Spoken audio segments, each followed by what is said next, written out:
Hisham Sawai साहब, supreme court का जो मामला हुआ है, आपकी याचिका भी रिजेक्ट की गई है। उस पर अभी तक आपकी कोई अपडेट नहीं है, उस पर थोड़ी सी जानकारी देंगे सर?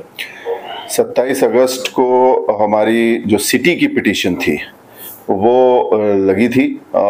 उसमें मेरी तरफ से सीनियर काउंसिल दुष्यंत दवे साहब अपीयर हुए थे और बाकी जो हमारी जो पेओआर फर्म है शकील अहमद सैयद एसोसिएट्स, उनके लगभग 11 वकील उसमें उस दिन थे। औरंगाबाद से एसएस काजी साहब जो मेरे एडवोकेट हैं वो आए थे और नुमाइंदा काउंसिल और जमात इस्लामी के जो पैनल पे हैं खान सलीम खान साहब, वो भी हमारे साथ उस दिन मौजूद थे।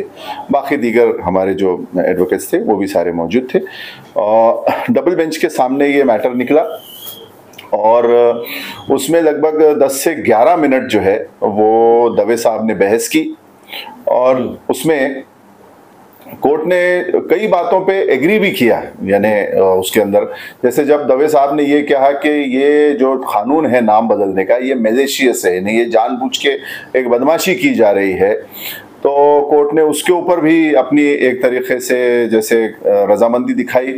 दूसरी चीज़ जो है, जब उन्होंने ये कहा कि ये सारा कानूनों का उल्लंघन हुआ है और ये जानबूझ के किया जा रहा है, हम सब जानते हैं कि क्यों किया जा रहा है, ये सारी बातें सुनने के बाद लेकिन कोर्ट का ये कहना पड़ा कि क्योंकि 2 पिटिशंस, एक उस्मानाबाद की 2 तारीख को और एक औरंगाबाद की एक पिटिशनर है उनकी 9 तारीख को, ये 2 पिटिशंस हम रिजेक्ट कर चुके हैं, इसीलिए उसके मद्देनजर या उसके वजह से कंटिन्यूटी में रखते हुए हम इस पिटिशन को जो हमारी सिटी की थी उसको भी उन्होंने खारिज किया और ये भी कहा कि आप इसमें दूसरे प्लेटफॉर्म्स के पास भी जाने की वो करें, जैसे पार्लियामेंट है या असेंबली है, आपको इन प्लेटफॉर्म्स के सामने अप्रोच होना चाहिए। लेकिन हमारे जो सीनियर काउंसिल थे दवे साहब, उन्होंने ये कहा कि योर ऑनर, हमारे हिसाब से हमारे मुताबिक जो है वो आप ही सबसे सही प्लेटफॉर्म है इसमें। लेकिन कोर्ट ने वो बात को नहीं माना और हमारी दोनों जो सिटी की जो याचिका थी वो खारिज हुई है। ये 2 याचिकाएं खारिज होने की वजह से अभी हमको उसमें रिव्यू पिटिशन और क्यूरेटिव पिटिशन दाखिल करनी पड़ेगी। सर, ये नामांतरण का जो मामला है, क्या इस पे राजनीति होनी चाहिए? राजनीति का मुद्दा बन रहा है, इस पे जरूरी है राजनीति होना? ये राजनीति ही है जो ये मुद्दा जो चल रहा है, क्योंकि आप देखें कि कभी भी शिवाजी महाराज हो या संभाजी महाराज हो या उनके लड़के शाहू महाराज जो औरंगजेब रहमतुल्लाह अलैह की मिनिस्ट्री में एज अ कैबिनेट मिनिस्टर यानी 7 हज़ारी मनसबदारी पे फायज थे, या किसी भोसले परिवार के किसी व्यक्ति ने, आज जो उनकी जनरेशन है जिसमें आपके उदयन राजे भोसले आते हैं और संभाजी महाराज आते हैं कोल्हापुर की जो गद्दी से जो है, तो किसी ने भी कभी ये डिमांड नहीं की। ये सिर्फ एक शिवसेना के नेता थे बाल ठाकरे, जिसकी डिमांड पे ये नाम बदले जा रहे हैं, चाहे औरंगाबाद का हो चाहे उस्मानाबाद का हो, और अभी अहमदाबाद भी अहमदनगर भी इन लाइन में है। तो ये जो सब हो रहा है ये शिवसेना के नेता ये जो कह गए थे उस पे हो रहा है और बड़े अफसोस की बात है कि इसमें कांग्रेस, राष्ट्रवादी, ये सभी पार्टियां शामिल हैं और बाकी जो दूसरी जो पार्टी हैं जैसे एमआईएम जैसे, तो ये इसमें साइलेंट सपोर्टर रहे हैं। इन्होंने इसमें कोई भी कानूनी प्रक्रिया नहीं की, इसमें कोई उन्होंने कानूनी रोल अदा नहीं किया, सिर्फ इन्होंने इस पे बयानबाजी की, थोड़ा सा कुछ एक आंदोलन के नाम से कुछ किया, लेकिन उसका कोई लीगल स्टेटस नहीं आता है। तो ये सारा राजकारण ही हो रहा है और ये जनता का इसमें नुकसान हो रहा है, हमारी शिनाख्त मिटाई जा रही है। सर, महीनों में विधानसभा चुनाव है, क्या आपको लगता है ये मुद्दा बन सकता है नामांकन का? जब हमारी शिनाख्त निकाली जाएगी और एक राजनीतिक षड्यंत्र के तहत हमारे पहचान को मिटाया जाएगा, तो जनता ने जो है जरूर इसमें सवाल पूछना चाहिए। जो नुमाइंदे आते हैं कि मैं शरद पवार का कार्यकर्ता हूं या उद्धव ठाकरे का कार्यकर्ता हूं या राहुल गांधी या नाना पटोले का कार्यकर्ता हूं या अवेसी का कार्यकर्ता हूं, तो उनसे सवाल पूछना चाहिए कि जब ये नाम बदला गया था तो तुम्हारी पार्टी और तुम्हारे नेता क्या कर रहे थे, इसमें इनकी क्या भूमिका थी, क्या इन लोगों ने इसमें पुरजोर विरोध किया या इन्होंने डायरेक्ट सपोर्टर होने का रोल अदा किया या साइलेंट सपोर्टर होने का रोल अदा किया। मुझे लगता है कि जनता को अपनी शिनाख्त, अपनी पहचान, क्योंकि जो सारा खिलवाड़ हुआ है इन नेताओं की वजह से नहीं हुआ है, ये जो नेताओं के साथ नहीं हुआ है, ये हुआ है जनता के साथ, यहाँ के औरंगाबाद के शहरियों के साथ, उनकी शिनाख्त के साथ। हमारी 400 साल पुरानी शिनाख्त, हमारी तहजीब को मिटाने का काम किया गया है। मुझे लगता है कि जनता ने, इनके जो नुमाइंदे आते हैं उनसे सवाल पूछना चाहिए। सर, जैसा कि अभी एमएलए इलेक्शन आने वाले हैं, क्या आप भी इस मुद्दे को लेकर राजनीति कर रहे हैं इस पे? जैसे कि चर्चे है कि आप भी एमएलए के उम्मीदवार हो सकते हैं, तो आप भी राजनीति कर रहे हैं सर इस पे? देखिए, जब बाल ठाकरे यहाँ आके राजनीति करेंगे, जब उनके साथ शरद पवार मिलके यहाँ राजनीति करेंगे, जब उद्धव ठाकरे राजनीति करेंगे, जब नाना पटोले और थोरात और राहुल गांधी की पार्टी राजनीति करेगी, जब इसमें एमआईएम जैसी पार्टियां जो जिन्होंने मिठाई खाई है इसके अंदर, हम तो यही कहेंगे औरंगाबाद के लोगों को, क्योंकि उन्होंने कोई भी इसमें स्ट्रांग विरोध कहीं किया हुआ नहीं है, तो जब ये सारे इसमें ये करेंगे तो औरंगाबाद की जनता को भी हक है कि इसका राजनीतिक जवाब दे। अब वक्त है कि औरंगाबाद की जनता को इसका एक करारा जवाब इन पार्टियों के मुंह पे देना चाहिए, जिन्होंने औरंगाबाद की शिनाख्त के साथ, हमारी पहचान के साथ, हमारी तहजीब के साथ, हमारे माजी के साथ, हमारे मुस्तकबिल के साथ खेल किया है। तो इन पार्टियों से हिसाब पूछा जाना चाहिए। इनके कार्यकर्ताओं को जो हार पहनाते हैं, शॉल पहनाते हैं, उसके पहले इनसे औरंगाबाद की जनता सवाल पूछे। और हमको पूरा इख्तियार है कि राजनीति के लिए जो हमारा नाम छीना गया है, हम राजनीतिक तौर पे अपने नाम को वापस लाने के लिए इनको मजबूर करें और अपने नाम को वापस हासिल कर सकें, ये हमको इख्तियार है। आने वाले चुनाव में क्या आपको लगता है, क्या ये जो पार्टी अंदर से सपोर्ट में थी, बाहर से सपोर्ट में थी, जो सियासी पार्टियां हैं, क्या इनका नुकसान हो सकता है आने वाले चुनाव में शहर में? जो गयूर और बाशऊर जनता है औरंगाबाद की, जो नौजवान है, तो उन्होंने बिल्कुल भी इसका जवाब पूछना चाहिए इन पार्टियों के नेताओं से, उनके आखाओं से, कि तुमने क्या किया था। जो असेंबली में थे, जो पार्लियामेंट में थे, इन्होंने क्या विरोध किया, इन्होंने कितने उसके ऊपर लेटर्स दिए, केसेस किए, इनकी भूमिका क्या थी। जो सोए हुए हैं उनके लिए मैं कुछ नहीं कहूंगा, लेकिन जो गयूर और समझदार और जागरूक नागरिक हैं, जिसको अपने वतन से, अपनी शिनाख्त से, अपनी पहचान से, अपनी तहजीब से, अपने मुस्तकबिल से प्यार है, उन सब ने इन पार्टियों के कार्यकर्ताओं से सवाल पूछने की जरूरत है, और जो जवाब ना दे सके उसको सबक सिखाने की जरूरत है। मुस्तकबिल में कुछ उम्मीदें है क्या हम शहर का नाम फिर से वापस ला सके? आप देखते हैं कि हिंदुस्तान में सड़कों के नाम के लिए, स्मारकों के नाम के लिए आंदोलन होते हैं और उनको वो नाम दिए जाते हैं।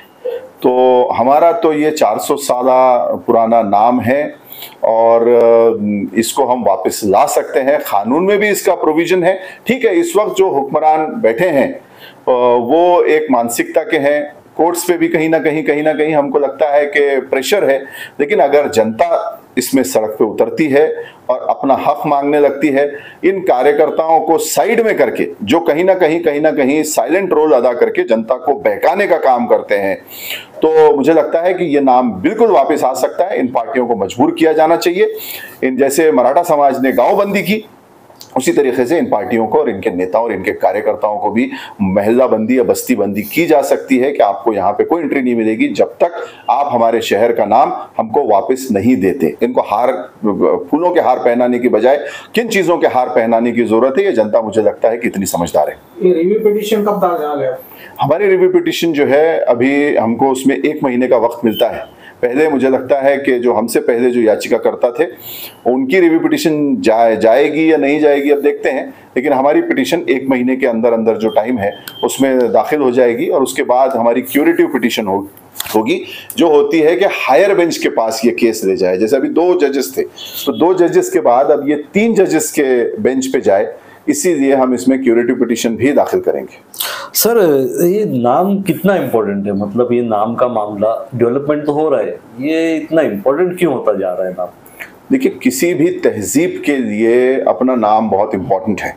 जैसे अगर आपको मैं एक एग्जांपल दूं, तो जो हेरिटेज प्रॉपर्टीज होती हैं, अगर आप टूरिज्म इंडस्ट्री, और हमारा शहर तो ये टूरिज्म कैपिटल है महाराष्ट्र का, अगर आप टूरिज्म इंडस्ट्री या होटल इंडस्ट्री या बिजनेस से किसी से भी अगर आप ताल्लुक रखते हैं, तो आप देखेंगे कि दुनिया भर में जितने भी मुल्क हैं, चाहे फ्रांस हो, चाहे इंग्लैंड हो, चाहे टर्की हो, चाहे स्वीडन हो, ग्रीस हो, कोई भी मुल्क हो, वो अपनी तहजीब को बरकरार रखता है, अपने नाम को बरकरार रखता है और उसको आगे बढ़ाता है। ये औरंगाबाद शहर ये एक ऐतिहासिक शहर है और ये हमारी तहजीब है। ये 400 साल तहजीब हमको विरासत में हमारे शहर और हमारे बुजुर्गों से मिली है। इस विरासत को आगे बढ़ाते हुए जब हम इसको मार्केट करेंगे, तो मुझे लगता है कि आने वाले दिनों में इसमें फिर हमारे शहर में जो विकास नहीं हुआ वो किया जा सकता है। वो पहले भी किया जाना चाहिए था, मगर जकरिया साहब के बाद अनफॉर्चुनेटली वो विकास और वो जो भी चीज़ें होनी चाहिए थी वो नहीं हो पाई। लेकिन आप देखेंगे कि कोई भी जगह, अगर आप ताज होटल की बात करें, ताज ये एक हेरिटेज वो उसमें माना जाता है। आप उसके सामने किसी 7 स्टार होटल में अगर रूम लेते हैं तो आपको शायद कुछ हजार में मिल जाएगा, 40,000 30,000। लेकिन अगर आप ताज जैसे या हेरिटेज होटल में आप जाते हैं, आप राजस्थान में जाएं हेरिटेज होटल में, वहां एक एक रूम एक एक रात के लिए आपको 10 लाख 15 लाख 6 लाख 8 लाख में मिलता है। हेरिटेज और न्यू कंस्ट्रक्शन के बीच में ये फर्क होता है। दुनिया भर का जो टूरिस्ट आता है वो औरंगाबाद एक हेरिटेज सिटी है इसीलिए आता है। और एक बात और है कि गुजरात में जो आपके अहमदाबाद है वो उसको तो गुजरात सरकार ने वर्ल्ड हेरिटेज सिटी यूनेस्को से डिक्लेयर करवाया हुआ है, जबकि वहां कई साल से बीजेपी की और मोदी की सरकार है। लेकिन हमारे पास बीजेपी सरकार द्वारा ही वर्ल्ड हेरिटेज सिटी में औरंगाबाद को शामिल किया जाना चाहिए, ये प्रस्ताव भेजा गया था और ये प्रस्ताव इस वक्त मंजूरी के कगार पे था और अनफॉर्चुनेटली ये नाम बदल दिया गया है। और अगर ये होता है तो औरंगाबाद ये पहला एकमात्र शहर बनेगा महाराष्ट्र में जो यूनेस्को के अंदर वर्ल्ड हेरिटेज सिटी के तौर पे जाना जाएगा, जिसकी वजह से हमको काफी टूरिज्म का बिजनेस आएगा, हमको इंटरनेशनल लेवल पे और ज़्यादा वो मिलेगी, एक्सेप्टेंस मिलेगी। हमारे जो घरेलू यहाँ के प्रोडक्ट्स हैं उसको ज़्यादा मार्केट मिल पाएगा। तो हमको कोशिश करनी चाहिए कि अपनी हेरिटेज को ज़्यादा से ज़्यादा मार्केट करें, जैसे दूसरे कंट्रीज कर रहे हैं। आप देखें, आप जाइए टर्की पे डालिए, आप क्लिक कीजिए, या आप इंग्लैंड के जो है वहाँ के सिटीज़ में क्लिक कीजिए, या आप ग्रीस देखिए, ये कीजिए। तो जो भी है फ्रांस के ये सारे जितने हेरिटेज या इंपॉर्टेंट हिस्टोरिकल शहर हैं इसको इन्होंने बहुत अच्छी तरीके से मार्केट किया हुआ है। वहां इंडस्ट्रियल ग्रोथ भी हुई है, लेकिन वहां का जो लोकल पुरानी पहचान पुरानी तहजीब थी उसको उन्होंने संजो के रखा है और उसको ही आगे उन्होंने बढ़ाया है। तो इतनी बड़ी चीज हम कैसे खो दें सिर्फ एक बाल ठाकरे के कहने पे। अगर ये शिवाजी महाराज या संभाजी महाराज के द्वारा कहीं से अगर ये प्रस्ताव आया होता तो चलो ये पुराना प्रस्ताव है, इस पे सबने बैठ के चर्चा भी की थी, लेकिन ये बाल ठाकरे के कहने पे औरंगाबाद के लोग ये अपनी शिनाख्त से क्यों हाथ धो दें, ये सवाल उठता है। इसका हल क्या है सर आपके हिसाब से? इसका हल बड़ी आसानी से निकाला जा सकता था, लेकिन अनफॉर्चुनेटली हमारे पास की जो यहाँ जो क़यादत रही, चाहे कांग्रेस के ज़माने में रहे या कांग्रेस के बाद कहें, मुझे लगता है कि वो सीरियसली उन्होंने इस बारे में सोचा नहीं। अगर इसमें आप देखते तो बहुत आसान था इस इशू को टैकल करना, क्योंकि यहाँ पे दो सेंटिमेंट्स तैयार हो चुके थे। एक सेंटिमेंट जो बहुत स्ट्रांगली प्रिवेल करता है वो ये है कि ये शहर औरंगाबाद था और औरंगाबाद रहना चाहिए। इसमें हिंदू, मुस्लिम, बुद्धिस्ट, सिख, ईसाई, जैन सारे धर्म के लोग आते हैं जो चाहते हैं कि शहर का नाम औरंगाबाद रहे। कुछ लोग हैं जो बाल ठाकरे की उस बात के ऊपर थोड़े एक्साइटेड हो गए कि इसको संभाजी नगर कहा जाना चाहिए। उनको ये नहीं पता कि संभाजी नगर क्यों होना चाहिए, जबकि खुद संभाजी महाराज के परिवार ने कभी ये डिमांड नहीं की। तो वैसी सेंटिमेंट, वो भी हमारे ही लोग हैं, हमारे ही भाई हैं, उनको भी उस सेंटिमेंट को सेटिस्फाई करना ये हमारा काम है।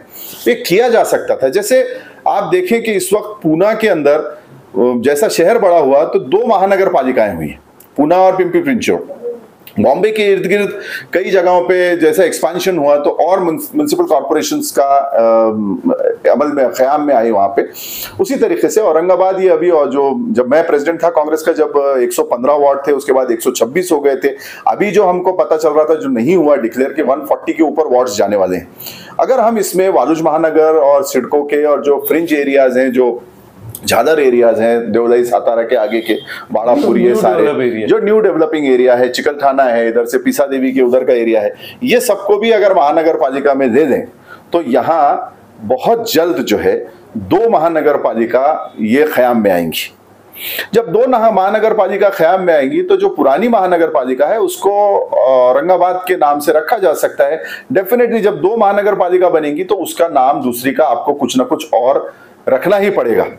तो उस वक्त जो संभाजी नगर का सेंटिमेंट रखने वाले तो वो महानगर पालिका जो है वो संभाजी महाराज के नाम से की जा सकती है।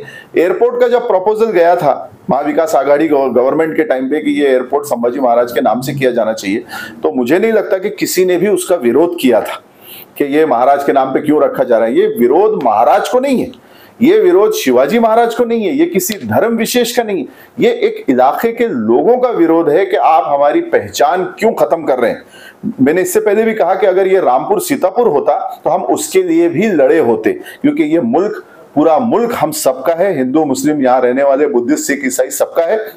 हमारा सबका ये दायित्व बनता है, कर्तव्य बनता है कि हम अपनी ऐतिहासिक पहचान को बचाए रखें। और इसके अलावा जैसे अभी यहाँ पे DMIC बन रही है, दिल्ली मुंबई इंडस्ट्रियल कॉरिडोर, पहले वो सिर्फ आपके वालूज महानगर, वालूज इंडस्ट्रियल एरिया था, उसके बाद शेंद्रा हुआ, शेंद्रा के बाद फिर उसको अभी शेंद्रा बिडकिन पूरा एक इंडस्ट्रियल कॉरिडोर बना दिया गया, दिल्ली मुंबई इंडस्ट्रियल कॉरिडोर। वो भी आप चाहें तो संभाजी महाराज के नाम से हम उनका औद्योगिक क्षेत्र के नाम से दे सकते हैं, उसमें भी किसी औरंगाबाद कर का विरोध नहीं रहेगा। जो नई महानगर पालिका बनेगी 100 वार्ड दोनों जगह किए जा सकते हैं, उसमें किसी का विरोध नहीं रहेगा।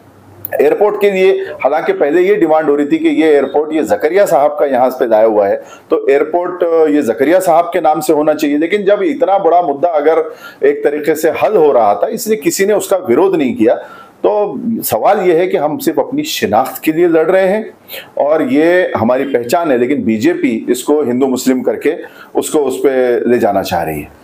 सर, जैसा कि अभी सुप्रीम कोर्ट का जो ऑर्डर है, आपकी याचिका खारिज हो गई, सब लोगों में यह है कि अब कुछ नहीं हो सकता। क्या सुप्रीम कोर्ट में अभी भी चांस बाकी है केस लड़ने का आपके? देखिए, मैंने आपको, मेरा मकसद यह है कि ज्यादातर रिव्यू पिटीशन का इतना असर नहीं होता है।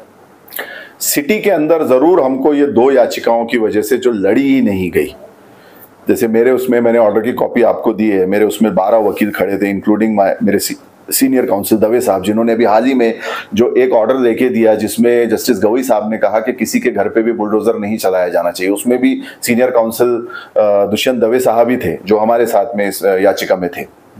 और गुजरात राइट्स के भी केसेस ये दवे साहब ने लड़े थे। अगर ये जो याचिकाएं जो पिछली जो खारिज हुई, अगर ये प्रॉपरली लड़ी गई होती तो मुझे लगता है कि शायद कुछ ना कुछ उसमें से पॉसिबल हो पाता।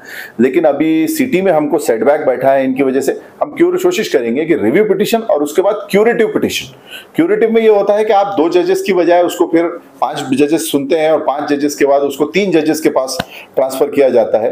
तो ये तो सिटी के अंदर तो हम पूरी कोशिश करेंगे कि इसको ज्यादा से ज्यादा हम पूरी ताकत लगा के लड़े और इसमें इंशाल्लाह हम इंसाफ लेके आए। साथ ही साथ जो हमारी तालुका, डिस्ट्रिक्ट और डिवीजन की याचिका है वो अभी नहीं लगी है, उसके हमको लगता है कि इम्कानात अक्टूबर के आसपास हैं लगने के। तो जब वो लगेगी उसको भी हम मजबूती से लड़ने की कोशिश करेंगे और जनता से भी ये अनुरोध है कि वो इसमें अपना विरोध दर्ज कराए ताकि जो कोर्ट्स हैं या ज्यादा गवर्नमेंट्स हैं वो उसको इस बात को सीरियसली लें।